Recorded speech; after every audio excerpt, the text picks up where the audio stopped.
Hello दोस्तों, कैसे हैं आप लोग। आज हम the legend of sword domain के एक और न्यू अमेजिंग एपिसोड के साथ आ गए हैं। एपिसोड की स्टार्टिंग में हमें किंग जियान को दिखाया जाता है, जहां हम देखते हैं कि किंग जियान वहां पर लुयांग के सामने खड़ी भी होती है और लुयांग से कहने लगती है कि मुझे सच सच बताओ कि तुम्हें यहाँ पर किसने भेजा है और तुम लोग कौन हो। ये बात सुनते ही वहाँ पर हम लुयांग को देखते हैं, जो अपना इंट्रोडक्शन कराता है और कहता है कि मेरा नाम लुयांग है और ये मेरे साथ जो लेडी है इसका नाम लुए है और हम दोनों सॉर्ड डोमेन के एरिया से आए हुए हैं और हमने सारा जितना भी अपना सफर अचीव किया है, ये सारी अपनी कल्टीवेशन को इम्प्रूव कर करके हम यहाँ तक आ गए हैं। वहीं पर ही हम देखते हैं जो किंग जियान होती है वो ये सारी बातें सुनकर कहने लगती है कि लुयांग, अगर ये सारी बातें सही हैं तो इसका मतलब लेडी मू भी यहाँ तक आ गई है। अगर तुमने ये सारी बातें मुझसे सच कही है। जहाँ हम देखते हैं कि जो लुयांग होता है वो कहने लगता है कि किंग जियान, मैंने आपसे एक भी बात झूठ नहीं कही, मैं प्रॉमिस करता हूँ आपसे। ये बात सुनते ही वहाँ पर हम देखते हैं जो किंग जियान होती है वो एक अपनी एनर्जी का यूज करके वहाँ पर सीधा लुयांग के हेड के ऊपर अटैक कर देती है और कहने लगती है कि अगर तुम झूठ कह रहे होगे तो अभी के अभी पता चल जाएगा। ये बात कहते ही वहाँ पर हम देखते हैं कि जैसे ही वो एनर्जी लुयांग के दिमाग के अंदर एंटर होती है, वहाँ से काफी ज्यादा ही पॉजिटिव एनर्जी निकलती है, जिसे देखकर वहाँ पर किंग जियान हैरान होती है और कहने लगती है कि तुमने थर्ड इंपीरियर्स को भी देखा है, ऐसा कैसे हो सकता है, इतनी जल्दी तुम इतने ज्यादा आगे कैसे गए हो। ये बात सुनते ही वहाँ पर हम लुयांग को देखते हैं, जहाँ लुयांग कहता है कि आपको मुझ पे भरोसा करना ही होगा, मैं इतना ज्यादा बुरा नहीं हूँ जितना ज्यादा मुझे तुम समझ रही हो। ये बात सुनते ही वहाँ हम देखते हैं कि जो किंग जियान होती है वो कहने लगती है कि मुझे ये बताओ कि डॉन लिया और यहाँ पर लेडी मू क्यों आ रहे हैं। मुझे पता है कि वो भी उस गार्डियन की सीट के लिए आ रहे हैं, क्या सब लोग वो गार्डियन बनना चाहते हैं। ये बात सुनते ही वहाँ पर हम लुयांग को देखते हैं, जो कहने लगता है कि मुझे इनके बारे में कुछ भी नहीं पता, बस ये एक दफा मेरे एनिमी बने थे और मैंने इन्हें काफी ज्यादा बुरे तरीके से हराया था। उसके बाद जब से ये मेरे नजदीक आते हैं तो इन लोगों की कोशिश यही होती है कि ये लोग मुझे मार डालें और अभी भी ये लोग मेरा पीछा कर रहे हैं कि ये मुझे मार दे। ये बात सुनते ही हम देखते हैं कि जो किंग जियान होती है वो कहने लगती है कि मुझे लग रहा है कि लेडी मू और डॉन लियाओ एक साथ हैं। जहाँ हम देखते हैं कि लुयांग कहने लगता है कि वैसे तो देखें किंग जियान, लेडी मू और डॉन लियाओ की आपस में नहीं बनती और वो काफी ज्यादा ही एक दूसरे से दूर रहते हैं, लेकिन उन लोगों का सिर्फ एक ही प्लान है, मुझे मारना, तो वो इस प्लान के तहत एक साथ हो सकते हैं, इतना तो मैं कह सकता हूँ। ये सारी बातें सुनकर वहाँ पर जो हम देखते हैं किंग जियान होती है वो कहने लगती है कि अगर ये तुम्हारी सारी बातें सच है तो मैं तुम्हें पूरे तरीके से सपोर्ट करूंगी और तुम्हारी गार्डियन बनूंगी। ये बात सुनते ही वहाँ हम देखते हैं जो लुयांग होता है वो वहाँ पर किंग जियान को रिस्पेक्ट देता है और कहने लगता है कि आपका बहुत बहुत धन्यवाद और मेरे पास 2 मैटर्स और है, मुझे लगता है कि उनके बारे में भी मुझे आपको बताना चाहिए ताकि आप मुझे गाइड कर सकें। जहाँ हम देखते हैं ये सारी बातें सुनकर जो लेडी किंग जियान होती है वो कहने लगती है कि हाँ बताओ तुम्हें क्या करवाना है और क्या असिस्टेंट और क्या गाइडेंस चाहिए है तुम्हें मुझसे। ये बात सुनते ही वहाँ हम देखते हैं जो लुयांग होता है वो कहने लगता है कि लेडी किंग जियान देखिए, लुओ मेरी वाइफ है, लेकिन ये बात लुओ को नहीं समझ आ रही और लुओ की जितनी भी याददाश्त थी वो अचानक से चली गई है। मुझे पता है कि ये उस यिंग यांग टेक्निक की मदद से किया गया है और सारे के सारे सीन में डॉन लियाओ और उन 2 मास्टर्स का हाथ है, प्लीज आप मेरी मदद करें। ये बात सुनते ही हम देखते हैं वहाँ पर उस लेडी किंग जियान को, जो कहने लगती है कि देखो लुयांग, मैं ये सब कुछ कर तो सकती हूँ, लेकिन मुझे पता है कि वो यिंग यांग टेक्निक कितनी ज्यादा स्ट्रॉन्ग है और उसमें इतनी ज्यादा एक्सट्रीम लेवल की शक्तियाँ हैं। अगर मैं कोशिश करूँ कि मैं उस सील को ब्रोक कर दूं जो लुओ के माइंड में उस डॉन लियाओ और उनके मास्टर्स ने लगाई हुई है और लुओ की याददाश्त वापस आ जाए, उससे लुओ को भी कुछ नुकसान पहुंच सकता है। इसलिए मुझे नहीं लगता कि मैं ये काम कर पाऊंगी, मुझे माफ कर दो लुयांग, मैं नहीं चाहती कि मेरी वजह से लुओ को परेशानी हो। वहीं पर हम देखते हैं लेडी किंग जियान होती है वो लुयांग का चेहरा देखकर कहने लगती है कि अब इतने ज्यादा भी परेशान मत हो, जो हुआ मुझसे मैं करूंगी, अब अपनी दूसरी रिक्वेस्ट के बारे में मुझे बताओ। जहाँ हम देखते हैं कि लुयांग वहाँ पर बताता है कि मेरे पास पावर ऑफ एमुलेशन है और उस पावर को मैं यूज नहीं कर पा रहा और ना ही अच्छे तरीके से कल्टीवेट कर पा रहा हूँ, मुझे प्लीज इसमें थोड़ी गाइडेंस करें। ये बात सुनते ही वहाँ हम देखते हैं कि जो किंग जियान होती है वो कहने लगती है जो पावर ऑफ एमुलेशन होती है वो इतनी ज्यादा स्ट्रांग होती है कि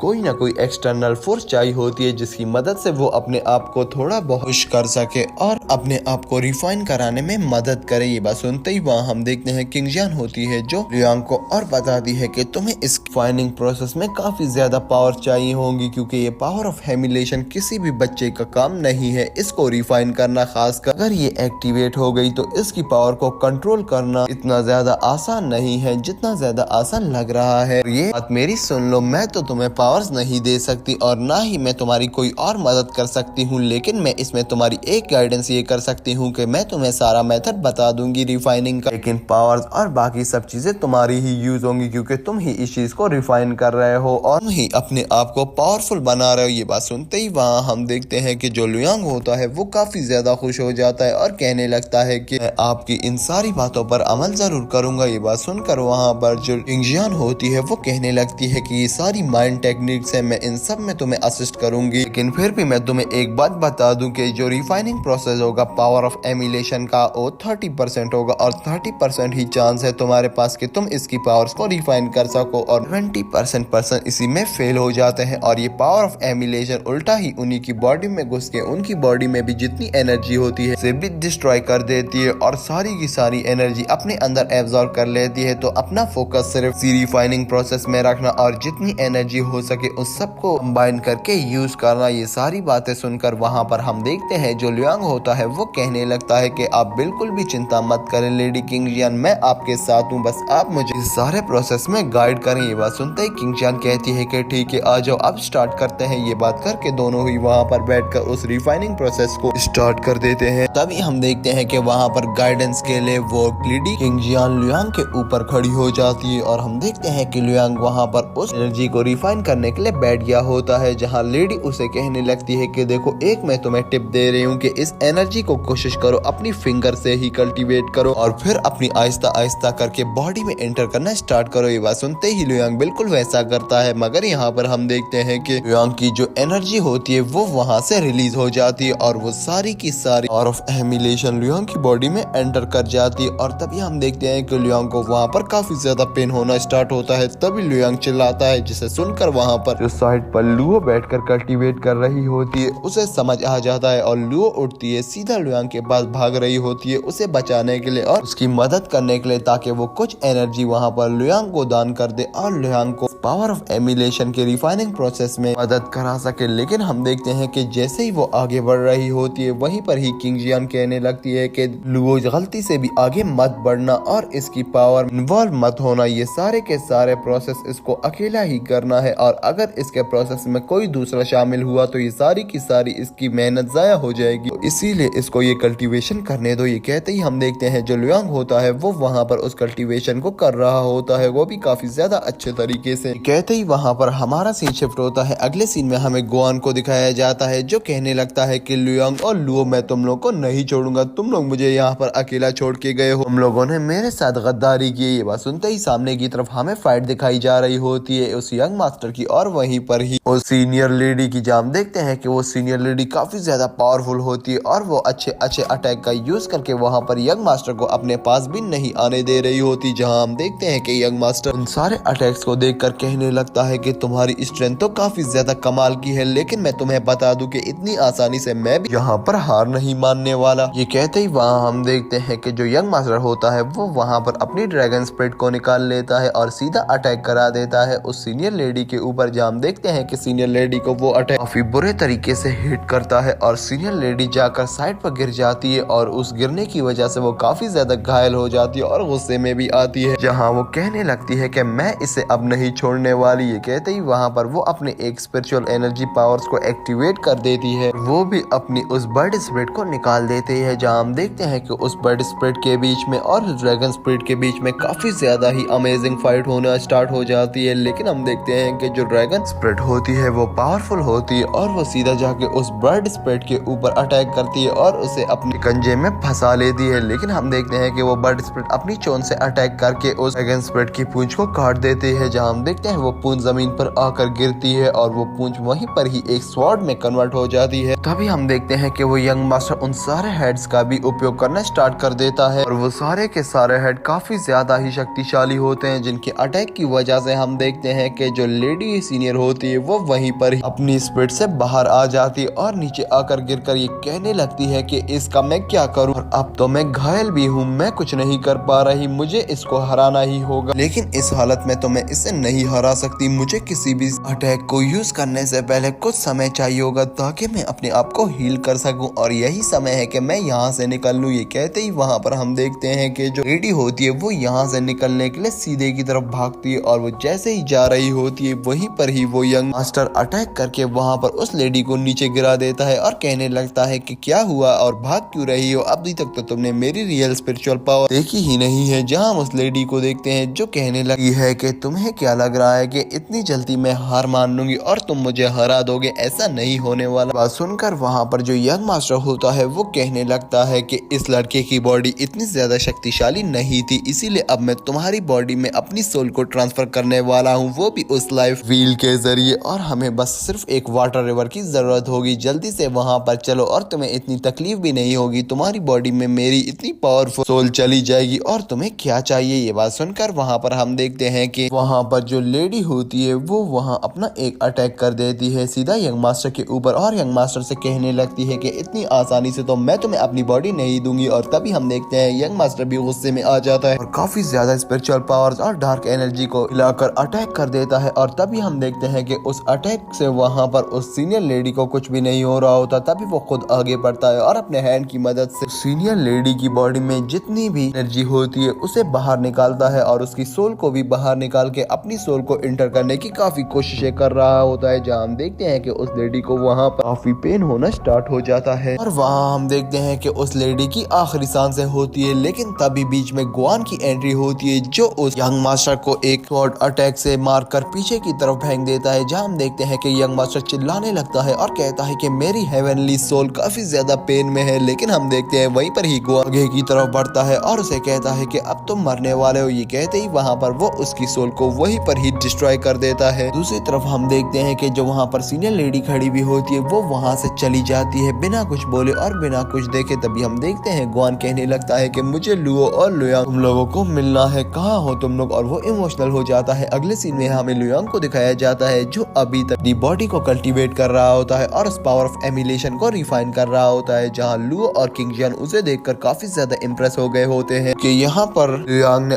इस रिफाइनिंग प्रोसेस को कंप्लीट कर लिया होता है और अब वो 5th निर्वाणा इमॉर्टल बन चुका होता है, जिसे देखकर वहाँ पर लुओ काफी ज्यादा खुश होती है। और तभी किंग जियान कहने लगती है कि बस ये सारी तुम्हारी माइंड की गेम है, तुम्हें अपने माइंड को स्ट्रॉन्ग रखना होता है, अगर तुम कमजोर कर लोगे तो तुम किसी भी चीज को रिफाइन नहीं कर पाओगे। ये बात सुनते ही वहाँ पर लुओ कहने लगती है कि वाह लुयांग तुम तो एक 5th निर्वाणा मॉर्टल बन गए। ये बात सुनकर वहाँ पर हम देखते हैं जो किंग जियान होती है वो फिर से कहती है कि देखो लुयांग अब हमें यहाँ से निकलना होगा क्योंकि डुआन लियाओ और उन मास्टर्स को ये पता चल गया होगा कि तुम एक 5th इमॉर्टल बन गए हो और तुम्हारी लोकेशन भी उनको पता चल जाएगी, जल्दी से यहाँ से निकलो। ये बात सुनकर वहाँ पर जो लुओ होती है वो कहने लगती है कि डुआन लियाओ और ये जो मास्टर्स है इनको मैंने कहीं सुना हुआ है और इनको मैंने देखा भी है, आखिरकार किसकी बातें कर रहे हैं। और तभी हम देखते हैं हमारा सीन डुआन लियाओ और उन दोनों मास्टर्स पर शिफ्ट होता है। तो लुयांग को ढूंढते ढूंढते लुयांग के काफी ज्यादा करीब आ जाते हैं। जहाँ हम देखते हैं कि डुआन लियाओ अपने हैंड पर देखती है और कहने लगती है कि आखिरकार ऐसा कैसे हो सकता है। इसी के साथ हमारा ये एपिसोड एंड होता है। तो दोस्तों अगर आपको आज का ये इंटरेस्टिंग सा एपिसोड पसंद आया हो तो प्लीज वीडियो को लाइक कर देना, चैनल को सब्सक्राइब करना मत भूलना। तो चलिए दोस्तों मिलते हैं किसी अच्छी और नई वीडियो के साथ, तब तक के लिए दोस्तों बाय।